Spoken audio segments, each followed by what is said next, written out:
દાહોદની પ્રાથમિક શાળાઓમાં ઉજવણી કરવામાં આવી. કાર્યક્રમ દાહોદની તાલુકા કુમાર શાળા અને તાલુકા કન્યા શાળા ખાતે યોજાયો. દાહોદના ધારાસભ્ય કનૈયાલાલ કિશોરી મુખ્ય અતિથિ તરીકે ઉપસ્થિત રહ્યા.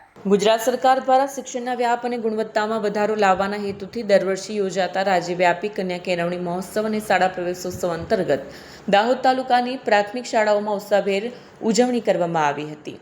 કાર્યક્રમનું આયોજન તાલુકા કુમાર શાળા અને તાલુકા કન્યા શાળા ખાતે કરવામાં આવ્યું. કાર્યક્રમમાં દાહોદના ધારાસભ્ય કનૈયાલાલ કિશોરી મુખ્ય અતિથિ તરીકે ઉપસ્થિત રહ્યા.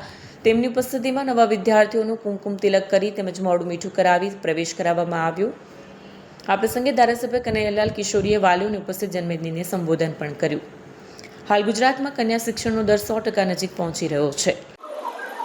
આજે તાલુકા કુમાર શાળા અને તાલુકા કન્યા શાળાના પ્રવેશોત્સવના કાર્યક્રમમાં મારી સાથે ઉપસ્થિત જિલ્લા ભાજપના મહામંત્રી અભિષેકભાઈ, બીજા મહામંત્રી મુકેશભાઈ, નગરપાલિકાના ઉપપ્રમુખ જુગલબેન, નગરપાલિકાના સૌ સદસ્યો, પાર્ટીના આગેવાનો ભાઈ હસમુખભાઈ તેમજ શિક્ષક મિત્રોને, દાહોદ શહેરના તમામ વાલીઓ અને વહાલા બાળકો, આજે પ્રવેશોત્સવનો કાર્યક્રમ જે મોદી સાહેબે જે લક્ષ્ય રાખ્યું હતું કે આવનારું ભારત શિક્ષિત ભારત હોવું જોઈએ, સુરક્ષિત ભારત હોવું જોઈએ, એ લક્ષ્ય સાથે આજે કન્યાઓને વિશેષ ભાર આપી જે મોદી સાહેબ જે શરૂઆત કરી હતી એને આજે ખૂબ વેગ મળી રહ્યો છે અને લગભગ 100% દીકરીઓ અભ્યાસ પણ કરી રહી છે.